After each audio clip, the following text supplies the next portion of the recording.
All right. Sorry for the break in transmission. I had an issue with my system and I needed to quickly change over to another. Let me see if I can make some adjustments. Maybe to reduce the.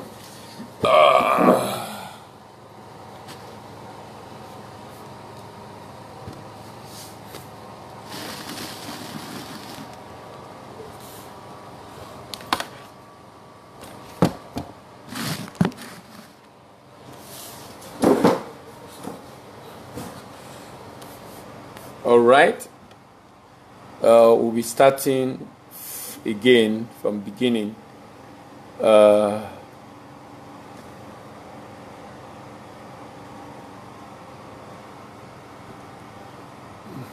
Olabode Monome. Sorry if I didn't pronounce your name very well. Thank you very much for joining. We were on before. I had issue with my system. I hope they will be able to join. All right.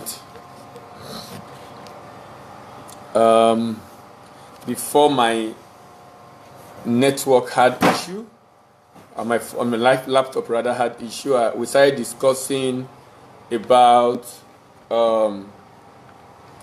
handling the 5 P's, the critical 5 P's of export business. And I talked about the fact that we started discussing this in the morning today, and now we are having the second leg. And I introduced the program or the series by talking about the fact that there are majorly about 5 challenges you tend to face when you're going to export. There's an issue around product, there's an issue around pricing, there's an issue around purchasers, there's an issue around paperwork, and there's an issue around payment. And I talked about the fact that in the morning we discussed handling the 5 P's of challenges, if 5 P's of export business challenges, and we discussed product, and this evening we'll be discussing pricing, handling the 5 P's of export business challenges, and we'll be looking at pricing.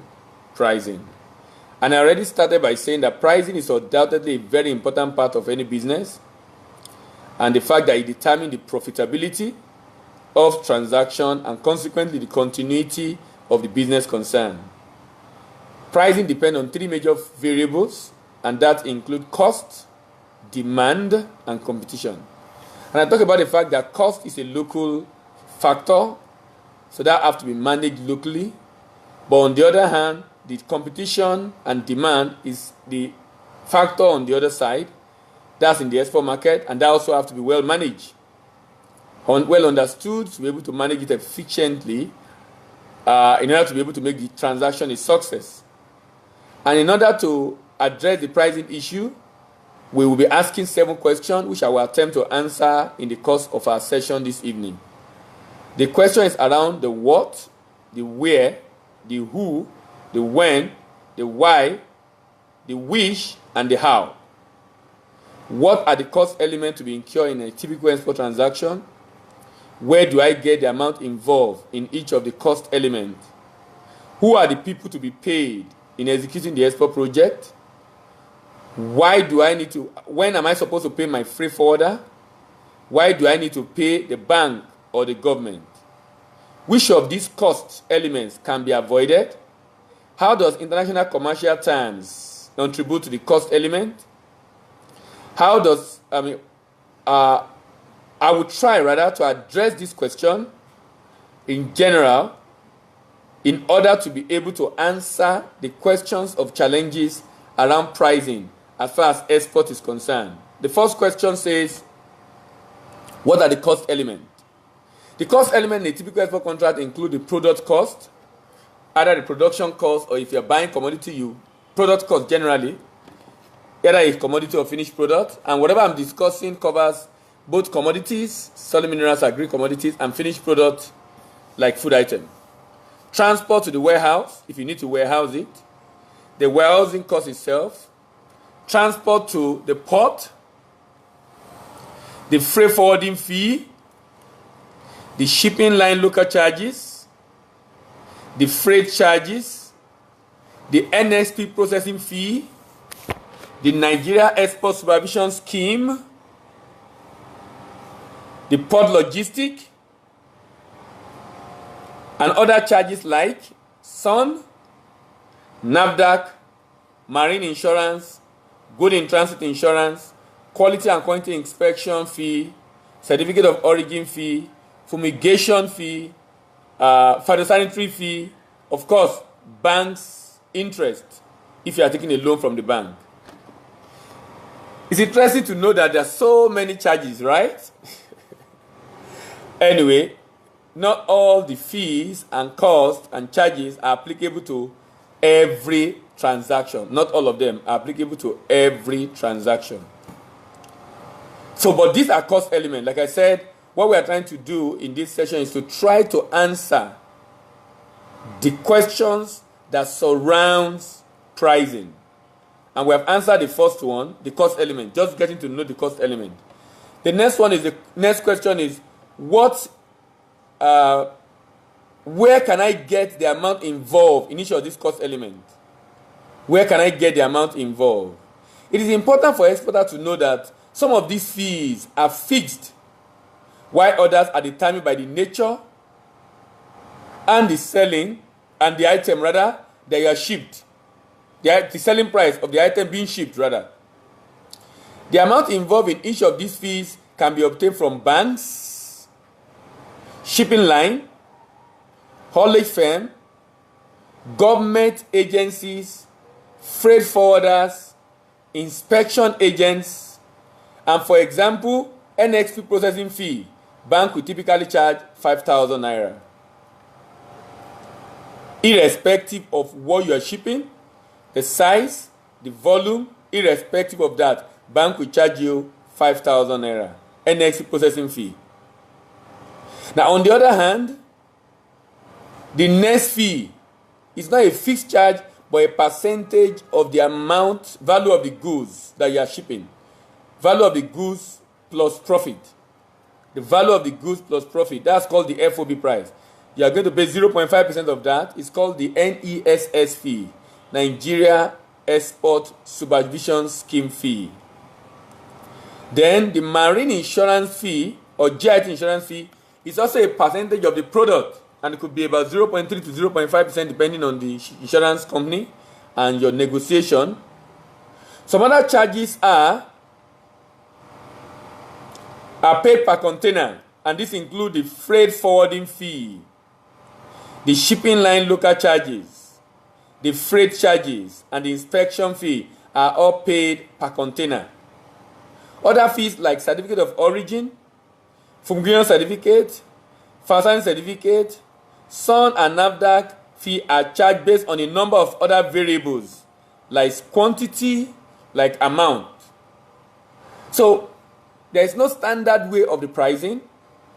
Some are fixed, some are percentage of the amount, some are based on container, some are based on the quantity and the value of the item you are shipping. The third question to be answered is, who are the people to be paid in the export project? Who are the people to be paid in the export project?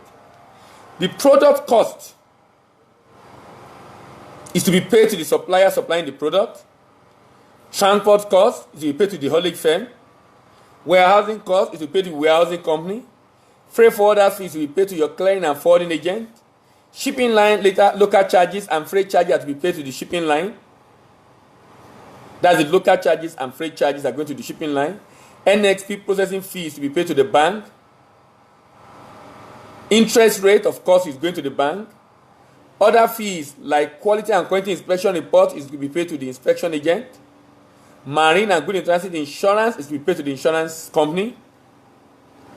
The Nigerian Export Supervision Scheme is to be paid to the federal government through the bank. SON and NAFDAC fee is to be paid to the federal government. Certificate of origin is to be paid to NASIMA. Fumigation certificate is to be paid to Federal Produce Inspection Service. And phytosanitary certificate is to be paid to the Nigeria Agricultural Quarantine Service. Nigeria Agricultural Quarantine Service. The fourth question. When am I supposed to pay my freight forwarder? Who is a freight forwarder? Is the person that help you to ship your goods to international destination. Typically in Nigeria, we help you do export clearance. Sometimes we help you even book container, book the truck, bring it to the warehouse, load the goods, move it back to the port, clear it for export, and bring your document back to you. That's the bill of lading. When are you supposed to pay them? Now, a freight forwarder, like I said, is a custom license agent that arranges shipment of goods to international destination. He is engaged to clear the goods for export and process the post-export documentation. His job could also include other things like processing pre-export documentation, payment of next fees, depending on the agreement with the exporter. I recommend that you pay the next fee no more than 70%. Why? When the agent finishes his job, he is supposed to come back to you. When the agent finishes his job, he's supposed to come back to you with some shipping document, the shipping document and some exchange control document. And you should tie his balance to those documents, because the remaining 20-30% is actually enough for his own professional fee. And you tie that to it. Why? So at the end of the day, he has a reason to come back. I've had cases where people collect money and they didn't do the job. You don't want to find yourself in that situation. So it's just a way of ensuring that they come back. The next question is, that's the fifth question, why do we need to pay bank or government? All documents required for pre-export documentation are processed through the bank, and the bank is a private institution, so the bank will charge you for processing the NXP. And of course, charge you also on the interest on the loan if you are taking a loan from them. The NSP processing fee and the interest on loan and basic fee that is charged in Nigeria for export. If you are not taking any loan from the bank, just 5,000 is enough. On the other hand, a number of costs are charged by federal government, and these are basically a way of generating revenue for government. However, it is important to say that fees charged by government are very minimal. It may interest you to know that no duty is paid for exportation in Nigeria, and you are not supposed to pay VAT on your proceed. No export duty, no VAT on your proceed, and on your profit, you are not supposed to pay tax on your profit if you are exporting commodity or finished products from Nigeria. The second to the last question involves cost reduction, and it reads, which of the costs can be avoided?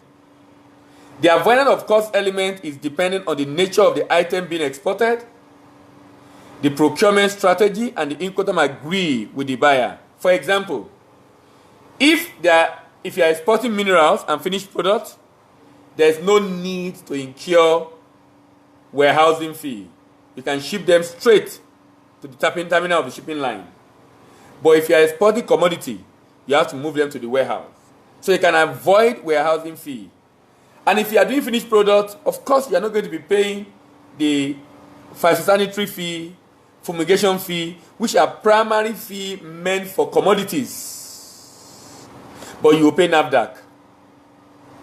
And you might have to deal with SON. So, the nature of your item determines the kind of fee you will likely avoid. But generally, you can always avoid warehousing fee. You can always avoid warehousing fee by basically ensuring that when your good is arriving in Lagos, it goes straight to the shipping line terminal, and from there it's transferred into the container. And not keeping it in the warehouse. Inspection can be done at the terminal right there. Then the last question. And this says, how does Incoterms contribute to the cost element in export transaction? Incoterm is international commercial terms. There are about 11 of them. But typically for export in Nigeria, we tend to use what is called FOB or CFR. FOB means free on board, and that's the value of the goods plus profit. And that means the exporter's risk and cost end while the good is on board the vessel at the port of loading. The exporter's risk and cost end while the good is on board the vessel at the port of loading. Whereas for CFR, the exporter's cost end while the good is on board the vessel at the port of loading, but the exporter's risk end while the good is on board the vessel at the port of loading, but the cost of the exporter extends to destination. The cost of the exporter extends to the destination. So an exporter needs to read more about these terms to know how they affect its prices.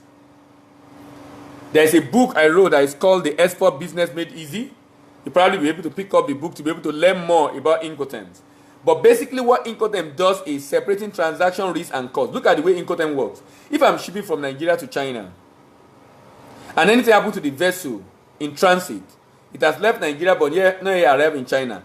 Incoterm tells us who is bearing the cost in transit and who is bearing the risk in transit. So when there are issues, we don't need to go to court, we don't need to argue. Our agreement already states what is our Incoterm. That agreement we have on our Incoterm, the Incoterm we have on our agreement already tells us who has lost money, who is supposed to go to the insurance company to go and claim on the losses that have been made because of the vessel having issue and the goods getting damaged in transit. So if I'm going to be doing CFR where I'm incurring cost to destination, that will definitely be increasing my cost. If I'm doing CIF where I'm incurring not just cost of transport to destination, I'm also incurring the cost of insurance to destination, that will increase my cost. And all that will affect the pricing of the goods. All that will affect the pricing of the goods. On the final note, pricing of an export transaction determines the viability. An exporter should therefore research into getting more detailed answer on these questions in order to be able to make their export business a success. We started earlier and there was break in transmission and most of the people that logged in maybe were not able to connect again. But the video will be available for those who connected before when I had issue with my system and I had to now use my phone. And of course you can always go through the video afterwards and get to know exactly how to handle the challenges of pricing as far as export business is concerned. Thank you very much for listening. See you tomorrow in the evening. Bye for now.